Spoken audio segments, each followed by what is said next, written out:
Past, Now, Read, presents another entry in our anthology of stories that need to be told. The Shadow. Her scream broke the silence. My silence broke the system. Enjoy. If you have a story that needs to be told, email it to stories@pastnowread.com. Her scream broke the silence. My silence broke the system. They say silence is peace, but silence is where they hide the bodies. I live in the crawl spaces between surveillance logs. I sleep inside dead cell towers, drift across heat signatures that register as nothing. I haven't spoken in years, not since the fire, not since they buried me beneath classified embers and pixelated denials. But tonight, that changed. It was faint, like static from a broken headset, a clipped frequency spitting through a decommissioned mic deep in an off-grid filtration complex. One sound, clean and human, a scream, not terror, not pain, defiance. I stopped decoding, breath held. My fingers hovered over a ledger fragment, rows of burner wallets stacked like tombstones. The scream cut through me like a razor through gauze. I shouldn't have cared. Emotion invites exposure. Exposure invites death. But something about it, it wasn't just noise. It was a code I hadn't heard in years. A woman, not a stranger, not anymore. And in that instant, the fire returned. Not the one that melted my face, but the one that forged the part of me that still remembers. I closed the drive, slipped on the blackout rig, and climbed toward the surface. Because if she screamed, someone failed. And when someone fails in the system I built, I don't write reports. I write endings. Echo in the filtration zone. Snow. Not falling, suspended. Like time held its breath. Every flake frozen mid-air as if the scream had shattered the rules of motion itself. I stood at the edge of the filtration complex. It looked like any other abandoned water treatment plant. Rusting turbines, collapsed fencing, frost-climbing concrete walls like ivy. But 20 feet beneath it, buried inside the rock, was something else. A digital ghost town. Years ago, this place filtered noise. AI bots trained on human voices, social posts, speech patterns, flagging sentiment, separating threat from background chatter. The government killed the project publicly, but public is never where truth lives. That scream confirmed it. Someone brought it back online. She did. The same scream I heard just before the warehouse fire, when I still had a voice. A different girl then. But something in this voice, same cadence, same resistance in the breath. I bypassed the perimeter with old codes, ones I shouldn't still remember, but I don't forget what tried to erase me. A half-collapsed duct led down into the system's spine. I crawled through it like an animal returning to its den. The complex pulsed faintly. Emergency lights flickering. No external power grid, just internal generators. That meant secrecy. That meant someone was still inside. Infrared revealed 2 guards, armed but casual. Faces didn't match federal files. Contractors, probably. Bought silence. One smoked, the other played poker on a tablet. But deeper in the thermal map, one heat signature. Isolated. Still.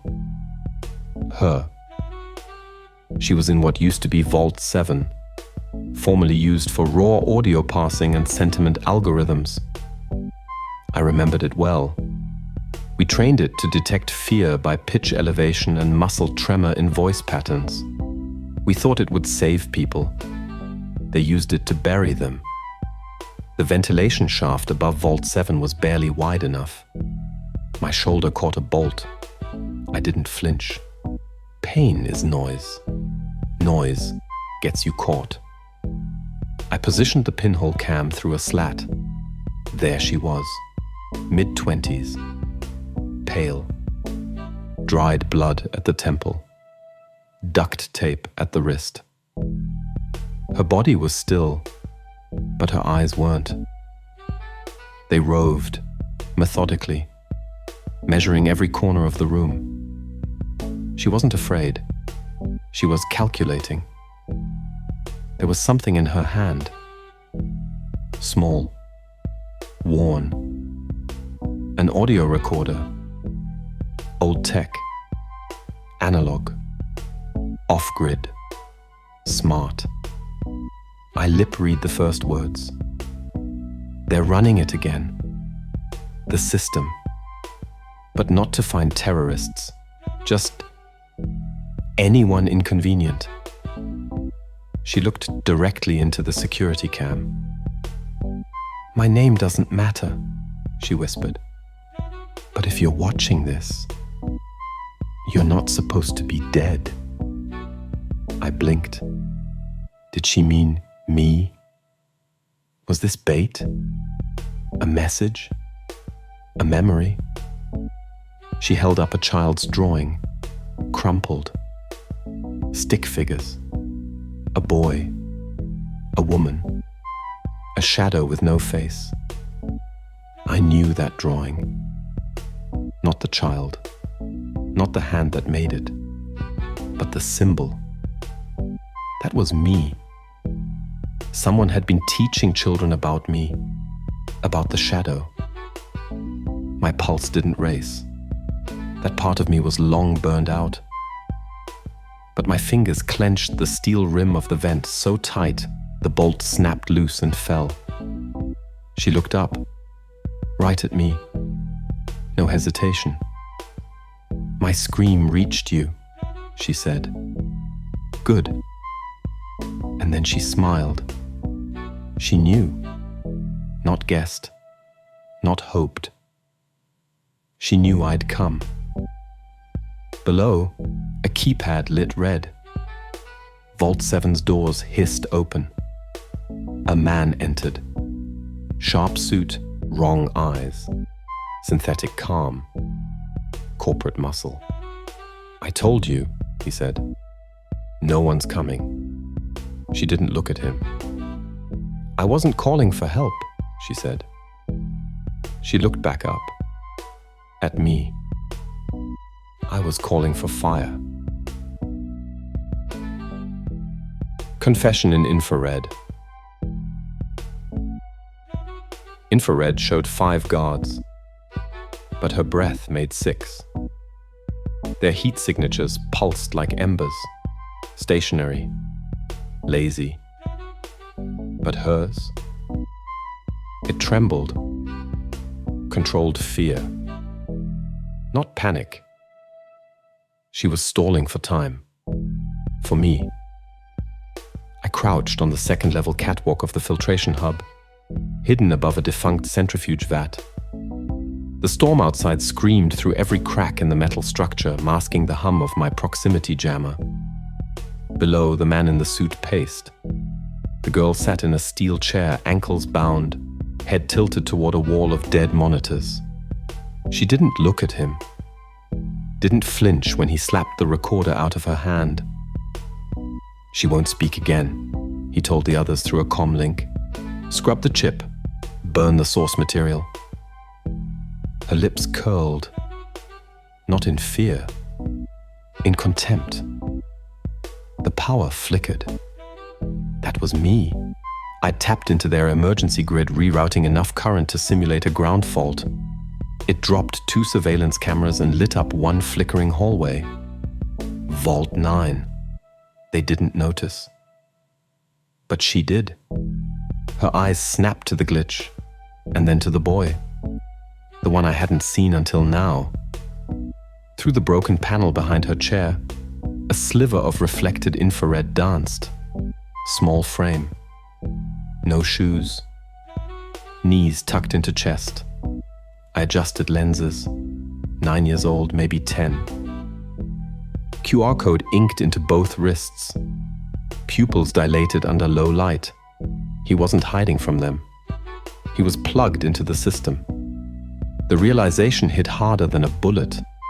He was the validation node, a living biometric key. Years ago, when black budget projects began routing funds through encrypted bio-wallets, the solution was simple. Humans. Children, preferably. Off-grid, untraceable, compliant, through fear. He was the crypto cipher, the last untraced asset left from the ghost fund cleanout, and they were about to erase him. The girl shifted in her chair slightly, enough to nudge the fallen recorder closer with her foot. The suit turned back. "You think someone's listening?" he said. "The shadow's a myth. A whisper you kids made up. Myths don't leak blood." I dropped. Soundless. 4 seconds later, the first guard's neck cracked. Second, third, fourth. Silenced in motion before the suit registered the ripple in air. He spun. Too late. I was behind him. He reached for his sidearm. I twisted his wrist. The bone popped. He collapsed, screaming into his comm. No one answered. I turned to her. She met my gaze like she'd seen it before. Not the mask. Me. "You came," she whispered. I nodded once. I moved to the wall panel, pried it open. The boy shrank back. His eyes met mine. Green, like forest glass. No fear, just exhaustion. A chip pulsed faintly beneath the skin in his neck. "I'm going to get you out," I whispered, though my lips never moved. He nodded like he already understood. The girl rose, blood at her lip, knees shaking but solid. "We have 5 minutes," she said. "How many more nodes?" I signed in quick flashes. She understood. "Just him. He's the last." Behind us, the suit groaned. "Even if you take him," he rasped. "The system rebuilds. There's a copy in Zurich and Tokyo. We live in the seams." I crouched next to him. "You don't rebuild with dead fingerprints." He went still. The girl placed her hand on the boy's shoulder. "I told him stories," she said. "About you. About what comes when justice dies. I needed him to believe in something." I looked at the boy again. He reached into his pocket and pulled out a folded scrap of paper. A stick figure drawing. 3 people. A boy. A woman. And something behind them. A shadow. He handed it to me without a word. I tucked it inside my coat and lifted him into my arms. Time to burn the seams. The boy with the chip. The boy didn't speak, but he didn't have to. His eyes scanned everything. Corridors, exits, angles. Like he'd been trained, or born into it. Born into them. I carried him through the sublevels beneath the filtration complex, navigating by muscle memory and maps burned into my mind from another life. Every few steps, I'd scan for trackers, thermal, biometric, pulse. Nothing. Just the chip. It pulsed in his neck, faint green, like an ember trying not to die.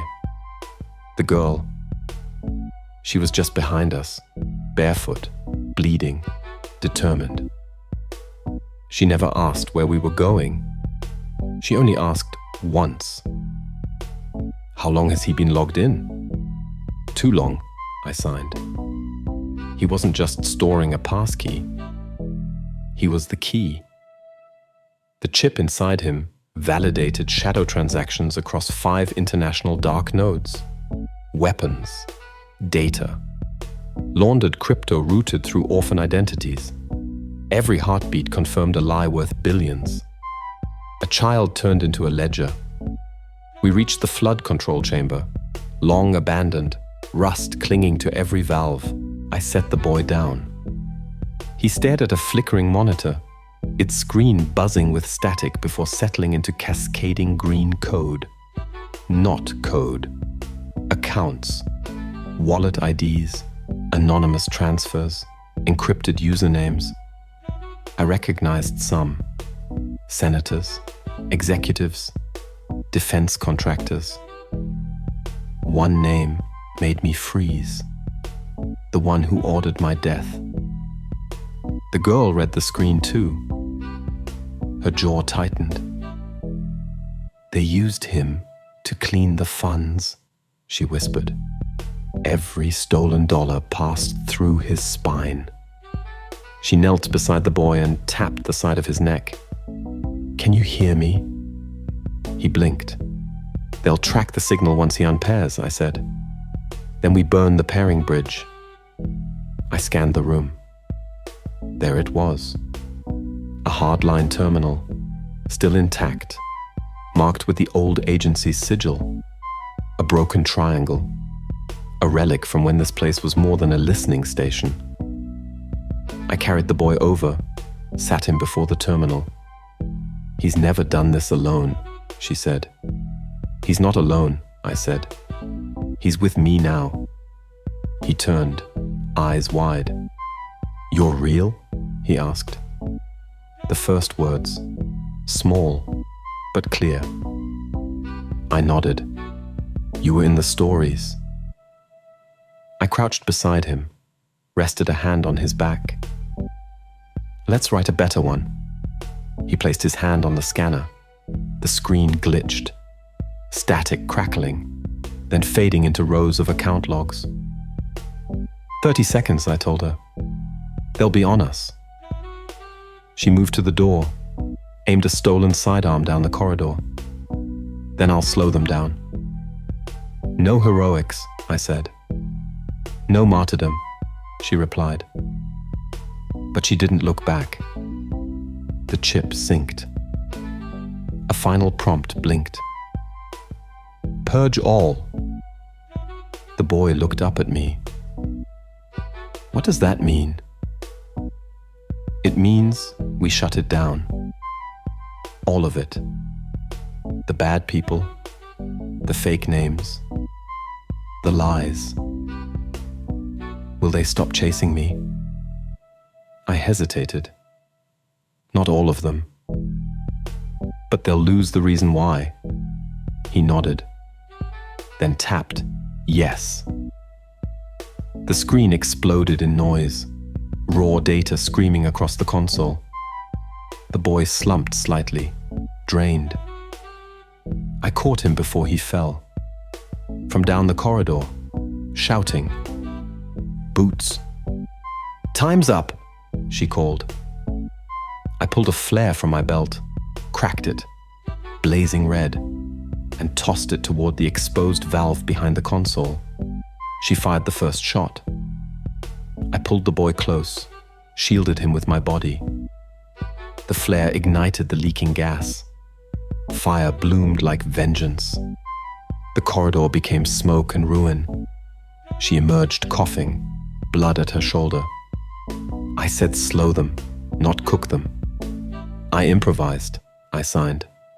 She laughed, and then crumpled. I caught her, eased her to the floor. You still write endings? She asked. I nodded. Then make this one count. I looked at the boy, at the world collapsing behind us, and I chose not to vanish this time. Balance sheet of the dead. I don't breathe like they do anymore. I measure time in heartbeats, not my own.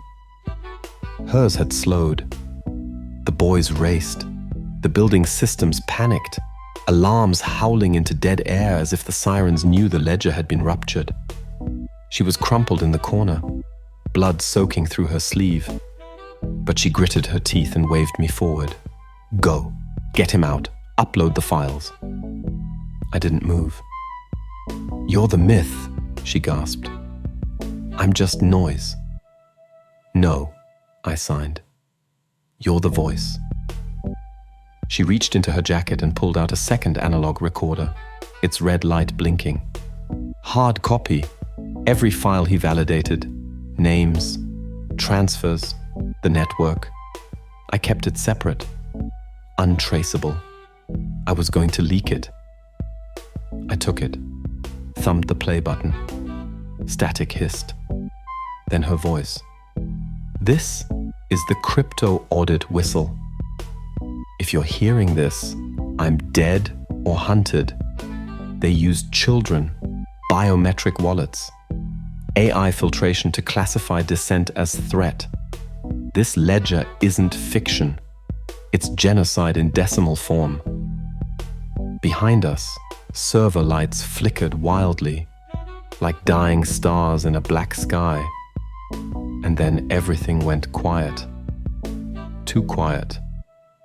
No power hum, no fan whir. Even the emergency generators had stopped, which meant one thing. They were here. I lifted the boy. He clung to me this time, his face buried in my coat. I turned to her, her fingers curled around a pistol, hands trembling. She didn't need to win. Just slow them. I'll leave the elevator open, she whispered. I nodded and slipped into the shadows. The server vault was straight ahead, cold and silent. The core of the operation. Not just a hub, but the ledger itself. Hardware stamped, no cloud redundancy, no backup. The myth of permanence was a lie, and I'd come to erase it. I placed the boy in a maintenance shaft and crawled to the vault's biometric panel. It still worked, recognized the chip. The vault opened with a sigh. Inside, rows of validation rigs, each humming quietly. On the wall, a live feed of the global balance sheets. The numbers still moved. Transactions pinged every few seconds. Unregistered IDs.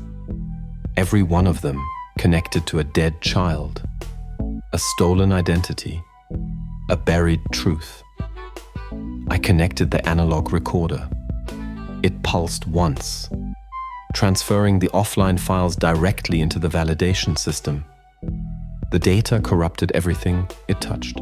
The AI panicked, trying to reconcile data that had no blockchain origin. And then, the final prompt. Upload irreversibly. Yes. No. I hovered. One last pause. I whispered it this time. Yes. The vault began to burn, not with fire, but with deletion. Drives purged, rigs overheated, backup ports fried in cascades of sparks. They couldn't unsee this. Not now. Footsteps behind me. I turned, ready. But it was the boy. He'd followed me. Standing tall, eyes locked on the collapsing digital cathedral. I wanted to see it end, he said. He was 9, and he'd already been part of more war than most soldiers. I knelt beside him. This is your story now, I told him. Not theirs. Sirens outside. Then, gunfire. Not distant. Close. Her pistol. I grabbed the boy and ran. Smoke filled the maintenance shaft as we crawled up toward the elevator bay. I placed him inside and hit surface. The doors closed. He stared at me as they did. "You're not coming." I already did. The doors sealed. I turned. She was there, barely standing, blood on her teeth, 2 bodies at her feet. "I bought you 3 minutes," she whispered. "Give me one thing. Anything. Your name." I leaned close, pressed my forehead to hers, then breathed it into her ear. She smiled and died. I carried her back into the vault, laid her down among the embers of the system she'd destroyed. No grave, no ceremony, just silence, but this time earned. The Whisper Ledger. He held my hand the whole ride up, not out of fear, out of something else. Recognition. When the elevator reached the surface, light spilled into the shaft like truth, finally allowed to breathe. They were waiting. Medics, journalists, agents not from the system, but the ones still fighting it. Someone leaked her files. Maybe it was the boy. Maybe she triggered it before I could.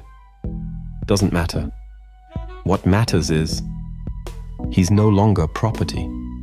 He has a name now. A school. A window with a tree outside. A guardian who calls him son.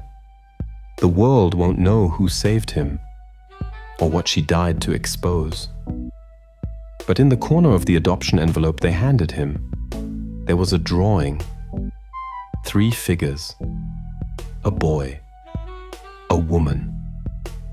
And behind them, not a monster, just a shadow, watching. And beneath it, in his handwriting, he was real. That's enough. I don't need headlines.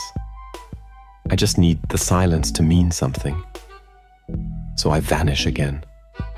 No voice, no grave, just presence. Where the systems hide their shame, I'll be waiting. Not to witness, to rewrite, because some ledgers were never meant to balance. You have been listening to The Shadow. Her scream broke the silence. My silence broke the system. Produced and adapted for audio narration by Past Now, Read. Stories that need to be told. If you have a story that needs to be told, email it to stories@pastnow.read.com. Please subscribe and hit that bell for future updates. If you like this story, stay tuned for the next episode each Friday evening. Follow for more. If you like our stories, please tag with someone who may also like Past Now Read, stories that need to be told. It would really help our channel. Thank you. All content and images are copyrighted by Phone House, LLC. 2025, all rights reserved.